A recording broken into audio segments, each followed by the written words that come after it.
Assalamu alaikum wa rahmatullahi wa barakatuh. Inshallah, you guys are getting my salams. Welcome to our first episode. I want you to take a moment and imagine. Everyone in the house is asleep. All the lights are turned off.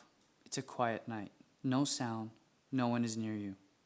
It's just you and your thoughts. And you ask yourself, why am I here? Here, right now, alive, breathing. That moment is when Allah begins to awaken your heart. And the first thing He teaches you is this: La ilaha illallah. There is no one worthy of your worship, your love, your trust, except Him. That's Tawheed.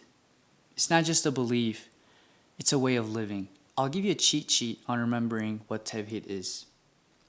It's this. Now you might be saying, why is this guy putting his finger up like, how is that a cheat sheet? Or what does number one mean? But I want you to remember, Tawheed means the oneness of Allah. Not just that He exists, but that He is the only one worthy of your sujood, your loyalty, your love, your fear, your trust. Because when Allah is one in your heart, everything else falls into place. But when your heart gets attracted to other things, status, people, desires, you feel pulled into different directions, 100 different directions. And none of them feel like home. Let me tell you a true story that demonstrates exactly what I'm talking about. There was a famous Islamic scholar in the name of Abu Hanifa.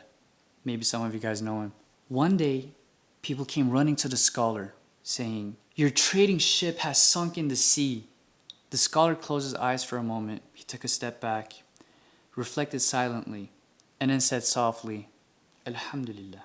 A little while later, the same people came back and said, "Yeah, Imam, we were wrong. Your ship is actually safe." And the scholar again closed his eyes, took a step back, and after a little while he said, "Alhamdulillah." The guys who had come to him, they were amazed, they were shocked. And one of his students asked him, "When you heard that your ship sank, you said Alhamdulillah. And when they came and told you your ship actually hadn't sunk, you said Alhamdulillah again. Why did you praise Allah in both of those situations?" The scholar replied, "When I was told my ship had sunk, I looked into my heart to see how I felt. I found that my heart was still calm. It had not turned away from Allah. So I said Alhamdulillah for that. Then when I was told my ship was safe, I looked into my heart again to see if I had become too happy or proud. And I found that my heart remained the same. Neither too sad nor too overjoyed. Only content with Allah's decree, what Allah willed. So I said Alhamdulillah once more." Through this story, we see that when his ship had sunk, he took a step back and wanted to see if his love for Allah had changed. And when he learned that his ship was actually safe, he took a step back again to see if he had become too proud or his love had changed for the dunya, this life. Let's talk about someone that's more recent to our time. Someone the world once called the greatest. There was a man named Muhammad Ali, one of the greatest boxers to ever live.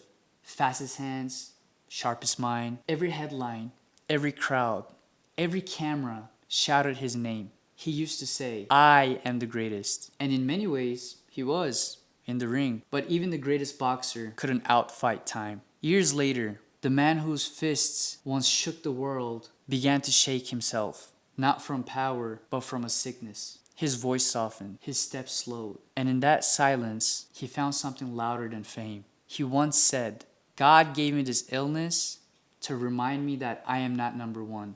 He is." That line is Tawheed in real life. It's the sound of a heart realizing who truly owns the throne.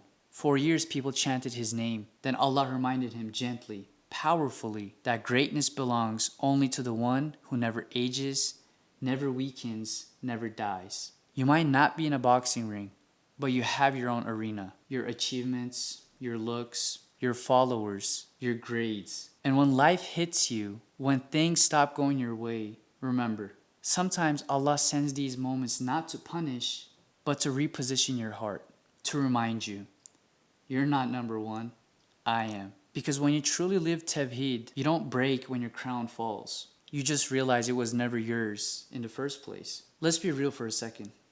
Saying La ilaha illallah, it's easy. You know, anyone can say it, any tongue can recite it.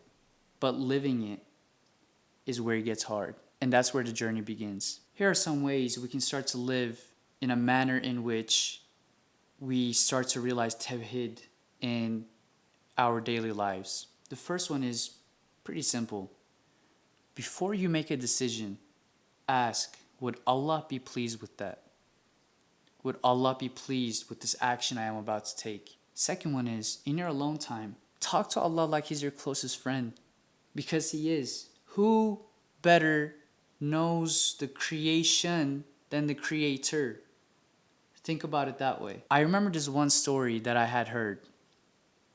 This man had gone to Mecca, and as he was walking through the masjid grounds, he saw an old man praying, making dua.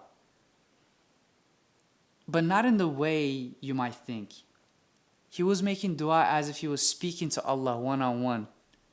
He was explaining his worries, his troubles, what he's happy about, what he's looking forward to his Creator. Isn't that beautiful?